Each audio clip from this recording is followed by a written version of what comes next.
ഇന്ന് നമ്മൾ രാവിലെ രാമേശ്വരം കഫേയിലോട്ടാണ് പോകുന്നത്. നമ്മളിപ്പോൾ ക്യൂവിൽ നിൽക്കുക അകത്തോട്ട് കയറാൻ. അപ്പോൾ അതിനകത്ത് കയറി കഴിഞ്ഞാൽ മിക്കവാറും ഇടിവെട്ടും വെള്ളപ്പൊക്കമായിരിക്കും. ഇടിനാശം വെള്ളപ്പൊക്കം നോക്കാം. നമ്മളിപ്പം ബാംഗ്ലൂർ മൂന്നാമത്തെ ദിവസമാണ്. എല്ലാവർക്കും നമ്മുടെ ഈ വീഡിയോയിലോട്ട് സ്വാഗതം. ഇവിടെ ഉണ്ട് ഒരു Andhra speciality restaurant, multi cuisine. അത് തന്നെയാണോ? അത് ആണോ ഈ എഴുതിയിരിക്കുന്നോ? അത് വേറെയാ.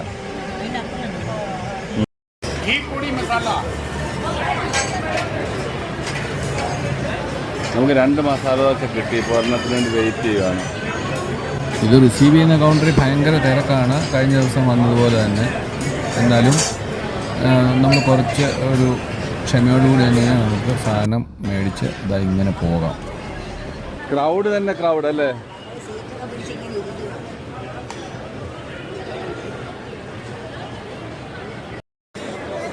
നമുക്ക് വിശ്വസിക്കാൻ പറ്റും ഇതൊരു റെസ്റ്റോറൻ്റ് ആണെന്നോ? ആൾക്കാർ ഇവിടെ ഇരുന്ന് കഴിക്കുകയാണ്. നോക്ക്, ഇതൊക്കെ റെസ്റ്റോറൻ്റിൻ്റെ ഭാഗമാണ്. തറയിലിരുന്നാണ് കഴിപ്പ്. ഇവിടെ നിന്ന് ഓർഡർ പ്ലേസ് ചെയ്യുന്നു, എടുക്കുന്നു. എവിടെ നിന്ന് സ്ഥലം കിട്ടുന്നു അവിടെ നിന്ന് നിങ്ങൾക്ക് കഴിക്കാം. ഒരു റെസ്ട്രിക്ഷനും ഇല്ല. 1 മണിക്കൂറിൽ 500 പേർ ആൾക്കാരാണ് വന്ന് ഫുഡ് കഴിച്ച് പോകുന്നത്. നമ്മളങ്ങനെ ഭക്ഷണമൊക്കെ കഴിച്ച് ഇറങ്ങി. ഇനിയിപ്പോൾ നമ്മൾ നേരെ പോകുന്നത് ബാംഗ്ലൂർ സിറ്റിയിലോട്ടാണ്. നമ്മളിപ്പോൾ ഈ ഫ്രണ്ടിൽ കാണുന്ന ഇലക്ട്രോണിക് സിറ്റിയുടെ ഫ്ലൈ ഓവറും അതുപോലെ മെട്രോയുടെ ഒരു സ്റ്റേഷനാണ്. ടോളുണ്ട്. എന്നിട്ട് ആ ഹോസ്പിറ്റലിൽ നിന്ന് വരുമ്പോഴേ ഉള്ള ടോളാണ് അല്ലേ ഇത്? ആ റോഡ് തന്നെ അല്ലേ? ഇവിടെ ഒരു കാറിന് അപ്പ് ആൻഡ് ഡൗൺ 130 രൂപയാണ്. അപ്പോൾ 1 വേ 65. ഇതുണ്ട് board, welcome to electronic city. നമ്മളങ്ങനെ കുറേ ബാംഗ്ലൂർ സിറ്റിയൊക്കെ ഡ്രൈവ് ചെയ്ത് അവിടെ എല്ലാം അങ്ങനെ കറങ്ങി കണ്ടിട്ട് തിരിച്ച് നമ്മളിപ്പം ലഞ്ച് കഴിക്കണമെന്നുള്ള ഒരു ഉദ്ദേശത്തോടു കൂടി നേരെ പോവുകയാണ് ലഞ്ച് കഴിക്കാൻ. ബാംഗ്ലൂർ വന്നു കഴിഞ്ഞാൽ ഏറ്റവും വലിയ വിഷയം എന്ന് പറഞ്ഞാൽ പാർക്കിങ്ങും ട്രാഫിക്കുമാണ്. അപ്പം പാർക്കിങ് മിക്കവാറും എല്ലാ റെസ്റ്റോറൻറ്റിൻ്റെ മുന്നിൽ കിട്ടാൻ ഭയങ്കര പാടാണ്. അപ്പോൾ ഇവിടെ വാലറ്റ് സർവീസ് ഉള്ളത് കൊണ്ട് അവർ വണ്ടി പാർക്ക് ചെയ്യാൻ നമ്മുടെ വണ്ടി എടുത്തുകൊണ്ട് പോയിട്ട് ഉള്ളിൽ എവിടെയോ കൊണ്ട് പാർക്ക് ചെയ്ത് ഇട്ടിരിക്കുകയായിരുന്നു.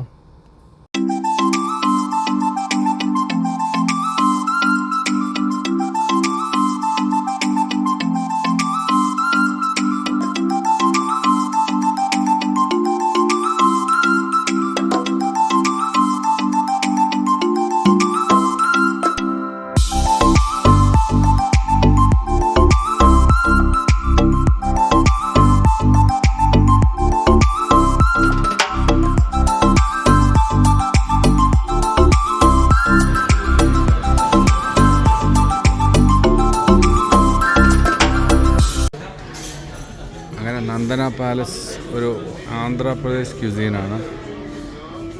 അവിടെ വന്നു. ഇപ്പം വെയിറ്റ് ചെയ്യുകയാണ്. ഇവിടെ ഇലയിലൊക്കെയാണ് സർവീസ് ചെയ്യുന്നത്. ഇത് രാഹുലിലൂടെ പഠിച്ച ഒരു പയ്യൻ്റെ ഫാമിലിയുടെ. പണ്ട് രാഹുലിലൂടെ വരുമായിരുന്നു.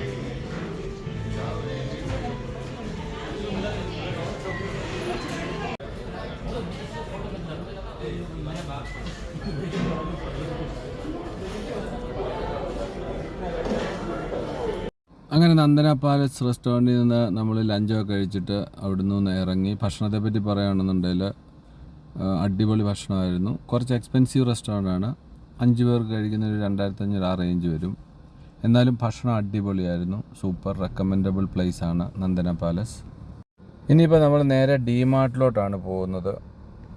കുറവങ്കര എന്ന് എഴുതിയൊരു വലിയ ബിൽഡിംഗ് നമ്മളവിടെ കണ്ടത് മലയാളികളുടെ ആണെന്നാണ് തോന്നുന്നത്. ഇവിടെ 60 കിലോമീറ്ററാണ് സ്പീഡ്. 60 അവിടെ എഴുതി വെച്ചിട്ടുണ്ട്.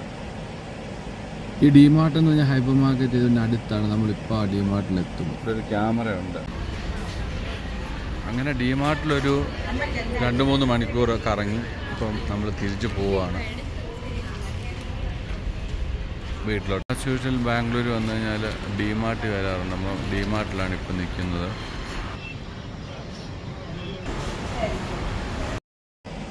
60 കിലോമീറ്ററിലാണ് ക്യാമറ. നമ്മുടെ ഗൾഫിലൊക്കെ ഇരിക്കുന്ന ക്യാമറ പോലെ തന്നെ. Speed limit your speed 60. കണ്ടോ ക്യാമറ 60 വെച്ചിരിക്കുന്ന ക്യാമറ. ബൊമ്മനഹള്ളിയിലെത്തി. നമ്മളങ്ങനെ ഇവിടെ ഒരു റിലേറ്റീവിൻ്റെ വീട്ടിൽ വന്നു. അങ്ങനെ അവിടെ ലഞ്ചെല്ലാം കഴിച്ചിട്ട് അവിടെ നിന്ന് ഇപ്പോൾ നമ്മൾ ഇറങ്ങി. നമ്മുടെ ഫ്ലാറ്റിൽ നിന്ന് ഏതാണ്ടൊരു 28 കിലോമീറ്ററാണ് ഇവിടെ ഇങ്ങോട്ട് വരാൻ. വലിയ ട്രാഫിക്കൊന്നും ഇല്ലായിരുന്നുകൊണ്ടൊരു 40 മിനിറ്റിലെത്തി.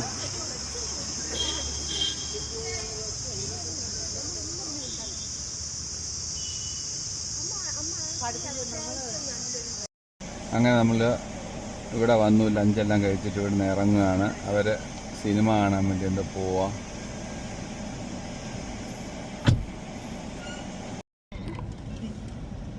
നമ്മളിപ്പം പോകുന്ന സർജാപൂർ റോഡിൽ കൂടെയാണ്. ഇവിടെയൊക്കെ കണ്ടോ വില ഇട്ടിട്ടുണ്ട്. GR സ്വാര 4 BHK ടൗൺ ഹൗസ് 4.3 കോടി രൂപ. പക്ഷെ അത് അത്യാവശ്യം വലുതാണ് കേട്ടോ. 4200 സ്ക്വയർ ഫീറ്റാണ്. അത്യാവശ്യം വലിയ വീടാണ്. 4.5 കോടിക്ക്. ഇവിടെ വീടുകൾക്കൊക്കെ നല്ല അത്യാവശ്യം നല്ല വിലയാണ് ഇവർ പറയുന്നത്. 1.5 crore 2.5 crore. ഇവിടെ കണ്ടോ പ്രീമിയം വില്ല പ്ലോട്ട് എത്രയാണ് കൊടുത്തിരിക്കുന്നത്? 1.24 ആണ് സ്റ്റാർട്ടിങ്. പിന്നെ അതിന് മേലോട്ട് ഒത്തിരി പോകും. അതായത് കോറമംഗലയിൽ 30 മിനിറ്റ്. HIS ഇലക്ട്രിസിറ്റി ഫേസ് 1 പോയത്. ഇത് കണ്ടോ ഇവിടെ പുതിയ വേറൊരു ബിൽഡേഴ്സ് അതുകൊണ്ട് 85 lakhs onwards. ARS infra Zurich phase 2 2.3 BHK 90 lakhs onwards. അങ്ങനെയാണ് ഇവിടുത്തെ പ്രൈസ് പോകുന്നത്. ഡേ ബൈ ഡേ വില ഇങ്ങനെ കൂടി കൂടി കൂടി കൂടി വന്നിട്ടിരിക്കുന്നു. പക്ഷെ റോഡിൻ്റെ കിടപ്പും വകുപ്പും എല്ലാം നോക്കുകയാണെങ്കിൽ വലിയ വ്യത്യാസമൊന്നുമില്ല. അത് ഇങ്ങനെയൊക്കെ തന്നെ കിടക്കുന്നുണ്ട്. ഈ സെയിം വഴി കൂടെ വന്നത്. ഇന്നലെ രാത്രി നമ്മൾ ഈ വഴി കൂടെ തന്നെ പാസ് ചെയ്തായിരുന്നു. ഇതുണ്ട് ഗ്രാമങ്ങളിൽ കൂടെയാണ് നമ്മളിപ്പോൾ ഡ്രൈവ് ചെയ്ത് പോകുന്നത്. ബാംഗ്ലൂരിലെ സർജാപൂർ എന്ന് പറയുന്ന ആ ഒരു സ്ഥലത്തിലെ ഗ്രാമമാണ് ഈ കാണുന്നതൊക്കെ. ചെറിയ ചെറിയ വീടുകളും അതുപോലെ തന്നെ ചെറിയ ചെറിയ കടകളും നമ്മുടെ അവിടുത്തെ കടകളൊക്കെ ഇല്ല അതുപോലത്തെ ചെറിയ ചെറിയ നമ്മളെ കണ്ട പോലെയൊക്കെ ആയിട്ട് ഉള്ള ചെറിയ സെറ്റപ്പാണ് ഇവിടെ ഒക്കെ ഉള്ളത്. പക്ഷേ ഇതിൻ്റെ തൊട്ടടുത്ത് തന്നെ വമ്പൻ ബിൽഡിങ്ങുകളുണ്ട്. കറങ്ങി കഴിഞ്ഞ് തിരിച്ചു വന്ന് ഇനി നമുക്ക് വണ്ടി ഒന്ന് സർവീസ് ചെയ്യണം. നാളെ നമ്മൾ തിരികെ കേരളത്തിലോട്ട് പോവുകയാണ്. ഒരു 2 വീലർ ഉണ്ട്, അതും സർവീസ് ചെയ്യണം. അതിനുവേണ്ടി ഞങ്ങൾ പോവുകയാണ്. ഞങ്ങൾ ഈ സ്കൂട്ടറിന് കാറ്റടിക്കാൻ വേണ്ടി പോവാ.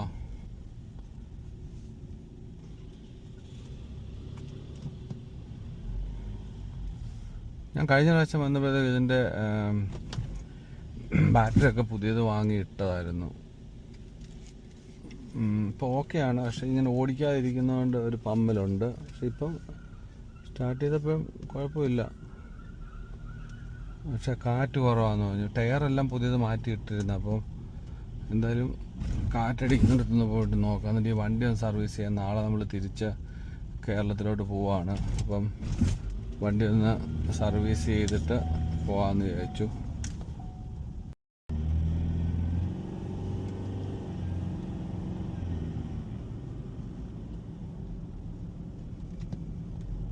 നമ്മളിവിടെ ഒരു കാർ വാഷിൻ്റെ അവിടെ വന്ന് അവിടെ ഭയങ്കര തിരക്ക്. അപ്പോൾ നമ്മൾ യൂട്ടേൺ എടുത്തിട്ട് വേറൊരു കാർ വാഷിന് അങ്ങോട്ട് പോവാം. കുഞ്ഞുണ്ണിയാണ് ഓടിക്കുന്നത്.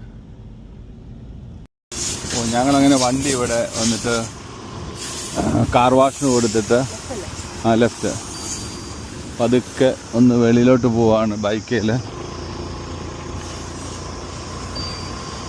ഒരു ചെറിയ ഔട്ടിങ് കുഞ്ഞുണ്ണിയായിട്ട്. കുഞ്ഞുണ്ണി വന്നിട്ട് ആടിച്ചു വിട്ട് പോവാണ് ഇങ്ങനെ ബൈക്കിൽ.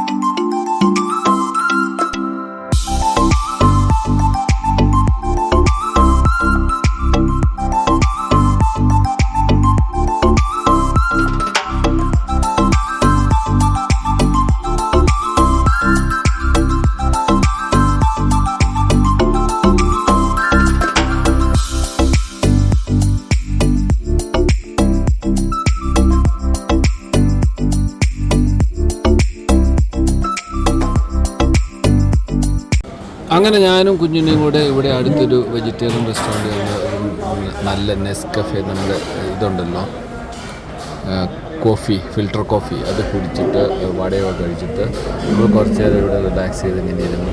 കാരണം വണ്ടി അവിടെ കഴുകാൻ കൊടുത്തിരിക്കുകയാണ് വാട്ടർ സർവീസിന്. അപ്പോൾ അത് കഴിഞ്ഞിട്ട് വേണം നമുക്ക് അത് എടുത്തുകൊണ്ട് പോകാൻ. അങ്ങനെ നാളെ നമ്മൾ ഇവിടുന്ന് മൂവ് ചെയ്യും. അങ്ങനെ നമ്മൾ പ്ലാൻ ചെയ്ത പോലെ തന്നെ രാവിലെ 7 മണിക്ക് തന്നെ ബാംഗ്ലൂരിൽ നിന്ന് നമ്മൾ വിട്ടു. ഓൾറെഡി ഇപ്പം ഹൈവേയിലാണ്. നമ്മളിപ്പോൾ ഓൾറെഡി ഹൊസൂർ ജസ്റ്റ് ക്രോസ് ചെയ്ത് മുന്നോട്ട് പോയിക്കൊണ്ടിരിക്കുന്നു. നമ്മളങ്ങനെ ഇതിപ്പോൾ ഹൊസൂറെല്ലാം കഴിഞ്ഞിട്ട് ആ ഫോറസ്റ്റ് ഏരിയ കൂടെ വണ്ടി നമ്മൾ നേരെ സേലം ലക്ഷ്യമാക്കി പോയിക്കൊണ്ടിരിക്കുകയാണ്, തിരികെ നാട്ടിലോട്ട്.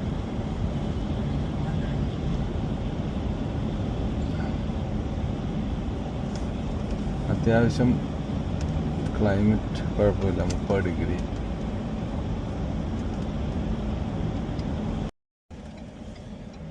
നമ്മൾ പ്രശസ്തമായ മുരുകൻ ഇഡലി ഷോപ്പിലോട്ട് വരുവാണ്. എല്ലാ പ്രാവശ്യവും ഇതുവഴി പോകുമ്പോൾ ഈ മുരുകൻ ഇഡലി കാണും, അവിടെ കയറണമെന്ന് തോന്നും. പക്ഷേ നടന്നിട്ടില്ല, ഇപ്രാവശ്യം കയറുവാണ്. മുരുകൻ ഇഡലി തമിഴ്നാട്ടിലെ വൺ ഓഫ് ദ ഫേമസ് ബ്രാൻഡാണ് മുരുകൻ ഇഡലി. നമ്മൾ അത് കഴിക്കാൻ വേണ്ടി പോവാണ്. പക്ഷെ ഇവിടെ ഭയങ്കര ക്യൂ ആണ്. രാമേശ്വരം കഫേ പോലെ ഉണ്ട്.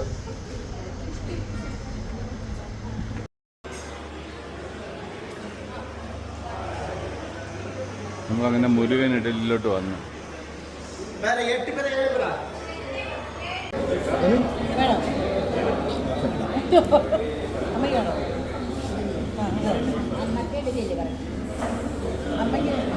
ഇവിടെ ഒരു ഓപ്പൺ സർവീസ് പോലെയാണ്. നമ്മൾ വന്നുകൊണ്ട് തന്നെ ഇലയിടുന്നു. അതിനുശേഷം നമുക്ക് ഇങ്ങനെ ഓരോ ഭക്ഷണങ്ങൾ തന്നിട്ടിരിക്കുന്നു. ഇഡലി വേണേൽ ഇഡലി, ദോശ വേണേൽ ദോശ, അങ്ങനെ ഏതാണ്ട് ഒരു 100-100 ഐറ്റം ഉണ്ട്. അവരിങ്ങനെ വന്നിട്ട് ചോദിച്ചിട്ടേ ഇരിക്കും, അത് നമുക്ക് തന്നിട്ടേ ഇരിക്കും.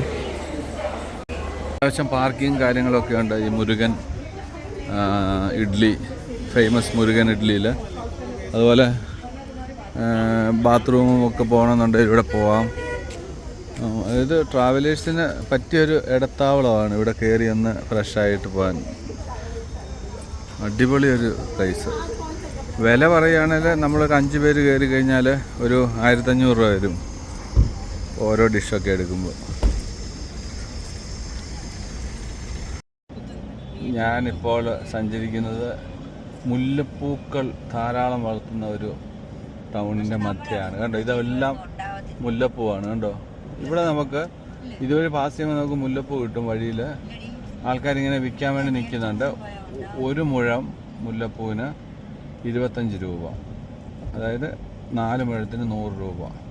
കുറച്ചങ്ങോട്ട് ഒരു 10 കിലോമീറ്റർ അപ്പുറം പോയി കഴിഞ്ഞാൽ ഇതേ മുല്ലപ്പൂ അവരവിടെ ഒരു മുഴത്തിന് 50 രൂപ വെച്ച് വരും. ഇനി അതങ്ങനെ നീണ്ടു നീണ്ട് നമ്മുടെ ചങ്ങനാശ്ശേരി രാജാ ഫ്ലവർ സ്റ്റോറിലെത്തുമ്പം ഒരു മുഴത്തിന് 150 രൂപ വരും. അതാണ് വ്യത്യാസം. അതായത് ഇവിടുന്ന് എടുത്തുകൊണ്ട് പോകുന്ന ആ മുല്ലപ്പൂവ് 25 രൂപയ്ക്ക് എടുത്തുകൊണ്ട് പോകുന്ന മുല്ലപ്പൂ, അത് ഹോൾസെയിൽ വേണേൽ 15 രൂപയ്ക്കും കിട്ടും. അതാണ് നമ്മളിവിടെ 10 മടങ്ങ് 150 രൂപയ്ക്കൊക്കെ ഒരു മുഴം അങ്ങോട്ട് ഇട്ട് തരുന്നത്. നമ്മളത് മേടിച്ച് തലയിൽ വെക്കും. വരുന്ന വഴി ഇവിടെ സേലത്തിനടുത്തായിട്ട് വരുന്നിടത്ത് മാങ്ങ കണ്ടിട്ട് നിർത്തിയതാണ്. എപ്പടി വില? ഇതേത് മൽഗോവ? എന്ന വില? 200 കിലോ? 200. ഇതെന്നാ? അത് 150. ആ പിമ്പക്ക എന്നാ? പെരിസ് ചെയ്യുന്നതാ? ആ അത് ആ എന്നാ വില? 150. കിലോ 150. 200. നമ്മളങ്ങനെ ഓടി ഓടി ഓടി ഓടി സേലത്തിനടുത്തോട്ട് വന്നുകൊണ്ടിരിക്കുന്നു.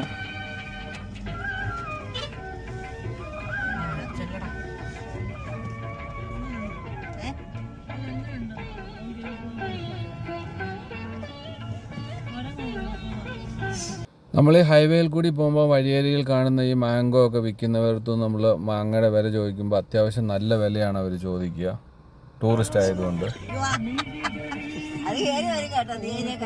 കുഞ്ഞുണ്ണി അത് കൊള്ളാം. ദാഹിച്ചിട്ട് ഇഷ്ടം പോലെ കുരങ്ങുകളുണ്ട് ഇവിടെ. നമ്മൾ ഇതുവഴി വരുമ്പോൾ 30 കിലോമീറ്റർ സ്പീഡിലേ വരാവും. അത്രയും വളവും തിരിവും. ട്രാഫിക്കോ. ബ്രിഡ്ജ് ഉണ്ടാക്കുന്ന മെഷീനാണ്. ഫ്ലൈ ഓവർ ആക്കുക. ഈ സ്ഥലത്തിന്റെ പേരെന്താ? തൊപ്പൂർ ഘാട്ട്. അതായത് സേലത്തിന് മുമ്പായിട്ടുള്ള ഒരു ഘാട്ടാണ്. ഇവിടെ എല്ലാം ഭയങ്കര ഓവർ ബ്രിഡ്ജുകളും ഫ്ലൈ ഓവറുകളും ഒക്കെ വരുന്നു. ഭയങ്കര വർക്കാണ് നടക്കുന്നത് ഇവിടെയൊക്കെ. ഒരു 2 കൊല്ലം കൊണ്ട് ഇവിടുത്തെ ഷേപ്പേ മാറും ഈ സ്ഥലത്തിൻ്റെ. BMW പറയുന്ന ഹോൺ അടിക്കുന്നുണ്ട്. എന്ത് ചെയ്യാൻ പറ്റും? ഫ്രണ്ടിലൊരു BMW നിൽക്കുന്നുണ്ട്, റോൾസ് റോയ്സ്. ഈ റോഡൊക്കെ നല്ല രസമല്ലേ? നമ്മൾ സേലത്തിനോട് എത്താൻ ഒരു 30 കിലോമീറ്റർ ഉണ്ട്. ഇവിടെ എല്ലാം റോഡ് പണി നടക്കുന്നതുകൊണ്ട് വളരെ സ്ലോയി വേണം നമ്മൾ വണ്ടി ഓടിച്ചു പോകാൻ. ഇഷ്ടംപോലെ ഈ പൂക്കളുടെയൊക്കെ പൂക്കൾ, വാഴ, അതിൻ്റെയൊക്കെ കൃഷിയുണ്ട് ഇവിടെ. ഇനി ലോറികൾ കാരണം ഒരു രക്ഷയില്ല. നമ്മൾ ഈ രാവിലെ ഓടിച്ചാലും രാത്രി ഓടിച്ചാലും മൊത്തം ഇതുപോലത്തെ ലോഡ് കണക്കിന് ലോറികളാണ് പോകുന്നത്. അത് പോകുമ്പോൾ സ്പീഡ് ട്രാക്കിൽ ഇതുപോലെ അനങ്ങി പോകും. ഒരു ശരിക്കും കഴിഞ്ഞാൽ ഹൈവേ അതോറിറ്റി അതിന് വേണ്ട ഒരു ആക്ഷൻ എടുക്കണ്ട. ഇവർ ലെഫ്റ്റ് സൈഡിൽ കൂടെ പതുക്കെ പോട്ടെ.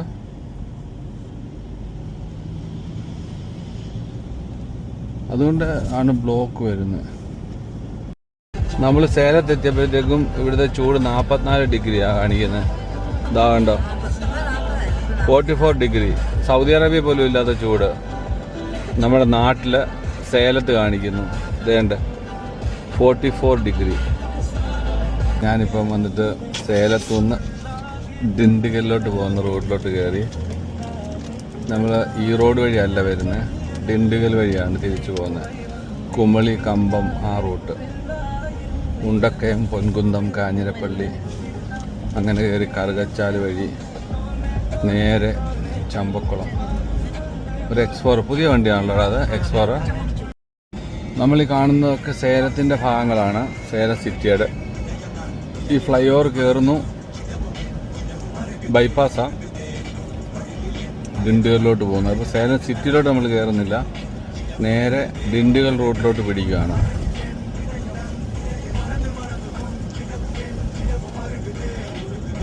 നമ്മൾ കോയമ്പത്തൂർ പോകണം, ലെഫ്റ്റ് സൈഡിൽ കൂടെ പോകണം. നമ്മൾ ദിണ്ടുകൽ വഴി പോകണം, ചെന്നൈ ആ റൂട്ട് പിടിച്ച് പോകണം. അല്ല നമ്മൾ അപ്പം ലെഫ്റ്റ് കാണുന്ന റൂട്ടിൽ കൂടെ നേരെ വിട്ടിരുന്നെങ്കിൽ കോയമ്പത്തൂർ, പാലക്കാട് അങ്ങനെ പോകണം. അതുവഴി അല്ല നമ്മൾ പോകുന്നത്. നമ്മൾ പോകുന്നത് ദിണ്ടുകൽ വഴിയാണ്. നമ്മളങ്ങനെ സേലത്തു നിന്ന് നേരെ ദിണ്ടുകലിലോട്ടുള്ള ഓവർ ബ്രിഡ്ജിലോട്ട് കയറി. അവിടെ ധറൻ എന്ന് പറഞ്ഞൊരു ഹോസ്പിറ്റലൊക്കെ കാണാം ലാൻഡ് മാർക്കായിട്ട്.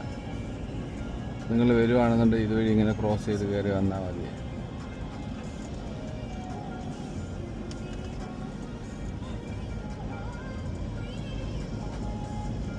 നേരെയല്ലേ? ഇങ്ങോട്ടല്ലേ?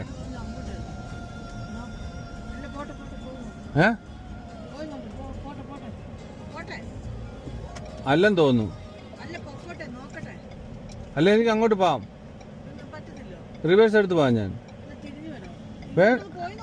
ഇങ്ങനെ നമ്മൾ ദീർഘദൂരം വണ്ടി ഓടിച്ച് വരുമ്പോൾ ചില സമയങ്ങളിലൊക്കെ ഇതുപോലത്തെ ഹൈവേകളിൽ വഴി തെറ്റാനുള്ള സാധ്യതയുണ്ട്. പക്ഷേ നമ്മുടെ വഴി വളരെ കറക്റ്റായിരുന്നു. നമ്മൾ നേരെ ദിണ്ടുകലിലെത്തി. 1957 മുതൽ പ്രവർത്തിക്കുന്ന തലപ്പാക്കട്ട് ബിരിയാണി ദിണ്ടുകലിൽ എത്തിയിരിക്കുകയാണ്. ഒരു 140 കിലോമീറ്റർ സ്പീഡിൽ വലിച്ചു വിട്ടാണ് ഇവിടെ വന്നത്. കാര്യം ഈ റെസ്റ്റോറൻറ്റിൽ വരാൻ കാര്യം ഇതാണ്, തലപ്പാക്കട്ട് ബിരിയാണി ആദ്യമായിട്ട് ഇൻട്രൊഡ്യൂസ് ചെയ്യുന്ന ദിണ്ടുകലിലെ ആ one and only restaurant Dindigul Thalappakatti biryani. നമ്മളിവിടെ തലപ്പാക്കട്ട് ബിരിയാണി റെസ്റ്റോറൻറ്റിൽ എത്തിയപ്പോഴും ദിണ്ടുകലിൽ ഭയങ്കര തിരക്കാണ് ഈ റെസ്റ്റോറൻറ്റിൽ. ഇപ്പോൾ നമ്മൾ വെയിറ്റിംഗ് ലിസ്റ്റിലാണ്. ജസ്റ്റ് നമ്മൾ ഇതിൻ്റെ മുന്നിലെത്തി കഴിഞ്ഞാണ് ഇത്രയും തിരക്കാണെന്ന് ഈ റെസ്റ്റോറൻറ്റ് അറിയുന്നത്. അങ്ങനെ അവിടെ നിൽക്കുകയാണ് ഫുഡ് കഴിക്കാൻ. അങ്ങനെ നമ്മളിപ്പോൾ മെനു ഒക്കെ എടുത്ത് നോക്കുകയായിരുന്നു. പക്ഷേ ഇവിടുത്തെ ഏറ്റവും വലിയ ഫേമസ് സാധനം എന്ന് പറയുന്നത് ഭക്ഷണം മട്ടൻ ബിരിയാണിയും ചിക്കൻ ബിരിയാണിയാണ്. അപ്പം അങ്ങനെ നമ്മൾ മട്ടൻ ബിരിയാണിയും ചിക്കൻ ബിരിയാണിയും ഓർഡർ ചെയ്തു. ഒരു മീൽസ് ഓർഡർ ചെയ്തു. ഭക്ഷണം അടിപൊളി ടേസ്റ്റായിരുന്നു. ഇത് ഡിണ്ടിഗൽ സിറ്റിയിലെ ഒരു സൈഡ് പാർട്ടാണ്. തലപ്പാക്കട്ടി ബിരിയാണി കഴിച്ചിറങ്ങുമ്പോൾ ഏതാണ്ട് 3000 രൂപയോളമായി. നമ്മൾ ഡിണ്ടിഗലിൽ നിന്നിപ്പം പളനി കൊടൈക്കനാൽ റൂട്ടിലോട്ടാണ് പോകുന്നത്.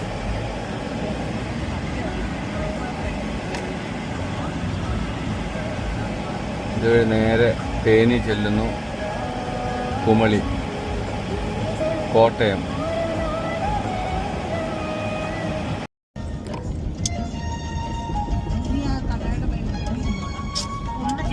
ഡിണ്ടിഗലും തേനി റൂട്ടൊക്കെ വളരെ മനോഹരമായ റൂട്ടാണിതാ. പ്രകൃതി സൗന്ദര്യമുള്ള അടിപൊളി റൂട്ടാണിത്. ഇവിടെ അടുത്താണ് പളനി. ഇവിടുന്ന് ഒരു 40 കിലോമീറ്റർ പോയ പളനിയാണ്. നമ്മുടെ ഈ റൂട്ട് എന്ന് പറയുന്നത് ഡിണ്ടിഗലിൽ നിന്ന് നേരെ പോകുന്നത് കമ്പം കഴിഞ്ഞ് അങ്ങനെ തേനി, കമ്പം അങ്ങനെ പോയി കുമളി, പിന്നെ പീരുമേട്, വണ്ടിപ്പെരിയാർ, അങ്ങനെ എന്താ പറയുക കറുകച്ചാൽ, മുണ്ടക്കയം കറുകച്ചാൽ, ആ റൂട്ടിൽ കൂടെ കയറിയാണ് നമ്മൾ നേരെ നമ്മുടെ അവിടോട്ട് പോകുന്നത്. ഒരേ ഒരു പ്രശ്നം കഴിഞ്ഞാൽ ഇത് സിംഗിൾ റോഡാണ്. അതുകൊണ്ട് നമുക്ക് അധികം സ്പീഡ് എടുത്ത് പോകാൻ പറ്റില്ല എന്നുള്ള ഒറ്റ ഒരു ഡ്രോബാക്ക് മാത്രമേ ഉള്ളൂ ഡിണ്ടിഗലിൽ കൂടെ നമ്മൾ വണ്ടി ഓടിച്ചു വരുമ്പം. അല്ലെങ്കിൽ പ്രകൃതി സൗന്ദര്യമൊക്കെ ആയിട്ട് നല്ല അടിപൊളി സ്ഥലമാണ്, കാണാനൊക്കെ ബ്യൂട്ടിഫുള്ളാണ്. നമുക്ക് ഈ റൂട്ടിൽ കൂടെ സഞ്ചരിക്കുമ്പോഴത്തേക്കും ഭയങ്കരമായ ട്രാഫിക്, അങ്ങോട്ടും ഇങ്ങോട്ടും റോഡായതുകൊണ്ട് ട്രാഫിക് കണ്ടമാനമുണ്ട്. അപ്പോൾ അതുകൊണ്ട് നമ്മൾ ഒരു മാക്സിമം 80 ആ റേഞ്ചിൽ നമുക്ക് ഓടിക്കാൻ പറ്റത്തുള്ളൂ. ഒന്ന്, പിന്നെ കൂടുതലും തിരക്കുള്ളതുകൊണ്ടും ഇങ്ങനെ ക്രോസ് കണക്ഷൻസ് ഉണ്ട്, ഒത്തിരി ക്രോസ് റോഡുകൾ ഒത്തിരി വരുന്നതുകൊണ്ടും വളരെ കെയർഫുള്ളായിട്ട് വേണം ഡിണ്ടിഗൽ ഈ റോഡ് നമ്മൾ എപ്പോഴും വണ്ടി ഓടിക്കുമ്പം ശ്രദ്ധയോടുകൂടി വേണം ഓടിക്കാൻ. അപകടങ്ങൾ ഉണ്ടാകാൻ സാധ്യതയുള്ള ഒരു സ്ഥലമാണിത്. ഇനിയിപ്പോൾ നമ്മൾ അടുത്ത തേനിയിലോട്ട് എത്തിക്കൊണ്ടിരിക്കുന്നു. ഇപ്പോൾ തേനിയിലെത്തും. നമ്മളിപ്പോൾ തേനിയിലെത്തി. തേനി ആ ലെഫ്റ്റ് സൈഡിൽ കാണുന്ന തേനി ടൗണാണ്. നമ്മളിപ്പോൾ ബൈപ്പാസ് വഴി കയറി കുമളിയിലോട്ട് പോകുന്നു. അടുത്തത് കമ്പമാണ് മെയിൻ തമിഴ്നാടിൻ്റെ ടൗൺ. ഇത് സിംഗിൾ റോഡായതുകൊണ്ട് ഒരു നമുക്ക് അത്ര ഫാസ്റ്റിൽ ഇതുവഴി ട്രാവൽ ചെയ്യാൻ പറ്റില്ല, ഡ്രൈവ് ചെയ്യാൻ. എന്നാലും കുഴപ്പമില്ല. തേനി ഹൈവേ ഭാഗത്തൂടെയാണ് നമ്മളിപ്പം പോകുന്നത്. ഇതിൻ്റെ ലെഫ്റ്റ് സൈഡിൽ കാണുന്നതൊക്കെ തേനിയിലെ റെസിഡൻഷ്യൽ ഏരിയാസാണ്. ഭയങ്കരമായിട്ട് എക്സ്പാൻഷൻ നടക്കുന്ന ഒരു സിറ്റിയാണ് തേനി. ശരിക്കും പറഞ്ഞു കഴിഞ്ഞാൽ ഈ ഹൈവേ കൂടെ പോകുമ്പോൾ തന്നെ അതിൻ്റെ ആ ഒരു എക്സ്പാൻഷനും അവിടുത്തെ ഡെവലപ്മെൻറ്റ്സും ഒക്കെ നമുക്ക് മനസ്സിലാക്കാൻ കഴിയും. നമ്മുടെ അടുത്ത ഡെസ്റ്റിനേഷൻ എന്ന് പറയുന്നത് കമ്പമാണ്. ഇപ്പോൾ അതിന് മുമ്പായിട്ട് ഒരു പെട്രോൾ സ്റ്റേഷനിൽ നമ്മൾ കയറി. ഇപ്പം ഇവിടെ നിന്ന് ഫുൾ ടാങ്ക് ഡീസൽ അടിക്കാമെന്ന് വിചാരിച്ചിട്ടാണ് കയറിയത്. നമ്മുടെ ഓപ്പോസിറ്റ് സൈഡിൽ കാണുന്നത് ഒരു സിനിമാ തിയേറ്ററൊക്കെ ആയിട്ടുള്ളൊരു സംഭവമാണ്. നല്ല നൈസ് ഒരു ബിൽഡിങ്. ഇനിയിപ്പോൾ നമ്മൾ ഇവിടെ നിന്ന് ഡീസൽ അടിച്ചിട്ട് നമ്മൾ നേരെ കമ്പത്തോട്ടാണ് പോകുന്നത്. നമ്മളിപ്പം കമ്പം മുന്തിരിത്തോട്ടത്തിൻ്റെ ഒക്കെ ആ ഭാഗത്തൂടെയാണ് പോകുന്നത്. മൊത്തം മുന്തിരിത്തോട്ടോ. ഇഷ്ടംപോലെ കേരളയിലെ ടൂറിസ്റ്റുകൾ വന്ന് കിടപ്പുണ്ട് ഇവിടെ. നിറച്ച ആൾക്കാർ, മൊത്തം മലയാളികളാണ്. പിന്നെ പെട്രോൾ അടിക്കാനോട് ഇങ്ങോട്ട് വരും. ഇവിടെ ഒരു 3 രൂപ ഡീസലിന് കുറവല്ലേ.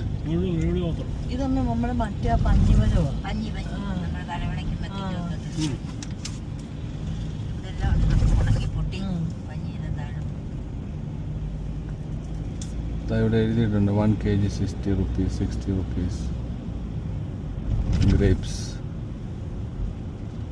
ഓൺലി ഗ്രേപ്പ് 1 kg 60 രൂപ.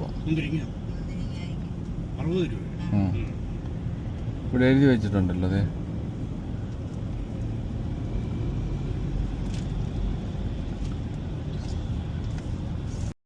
നമുക്കിനി കുമളി എത്ര 10 കിലോമീറ്ററോ? ഇത് പെരിയാർ റിസർവ് ഫോറസ്റ്റ് അല്ലേ? അങ്ങനെ എന്തോന്ന് എഴുതി വെച്ചിരിക്കുന്നത്. ആ, പെരിയാർ റിസർവ് ഫോറസ്റ്റ്.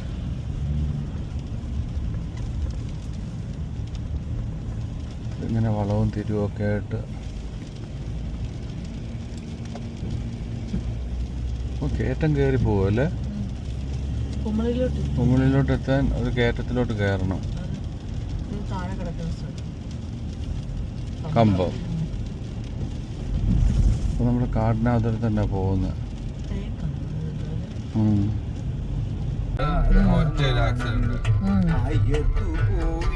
പിന്നെ വണ്ടി അവിടെ സ്റ്റക്കായി കിടക്കുക.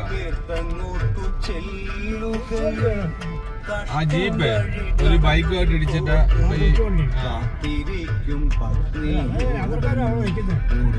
അത് തന്നെ മലയാളികളാ. നമ്മളിപ്പോൾ ഓൾമോസ്റ്റ് കേരളത്തിലോട്ട് കയറാനുള്ള ആ ഒരു റോഡിലോട്ട് എത്തിയിട്ടുണ്ട്, കുമളി. ഇവിടെ വന്നപ്പോഴത്തേക്ക് അത്യാവശ്യം നല്ല മഴയും അതുപോലെ തന്നെ ഇവിടെ ഒരു ആക്സിഡൻറ്റ് നടന്നുകൊണ്ട് ഒരു ബ്ലോക്കും ഒക്കെ ഉണ്ടായിരിക്കുന്നതുകൊണ്ട് ഭയങ്കരം ട്രാഫിക് ഉണ്ട്. എല്ലാ വണ്ടികളും വളരെ സ്ലോയിലാണ്, ഇഴഞ്ഞിഴഞ്ഞാണ് ഈ ഒരു കുത്തനെയുള്ള കയറ്റം കയറിക്കൊണ്ടിരിക്കുന്നത്. ഇതിൻ്റെ രണ്ട് സൈഡിലും കാടാണ്. കുമളിയിൽ കേരളത്തിലോട്ട്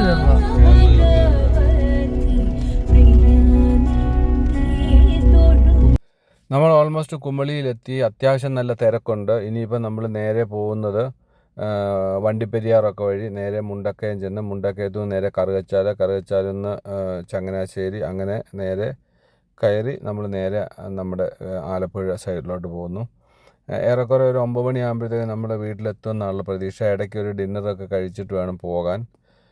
ഇപ്പം ഓൾമോസ്റ്റ് മഴയുടെ ആ ഒരു ഇരുളിച്ചയും പിന്നെ അതുപോലെ തന്നെ ഈവനിങ് ആയതിൻ്റെ ഒരു വെളിച്ചം കുറവെല്ലാം ഉണ്ട്. ഇനിയിപ്പം നമുക്ക് നമ്മുടെ അടുത്ത വീഡിയോയിൽ കാണാം. അതുവരേക്കും എല്ലാവർക്കും ഗുഡ് നൈറ്റ്.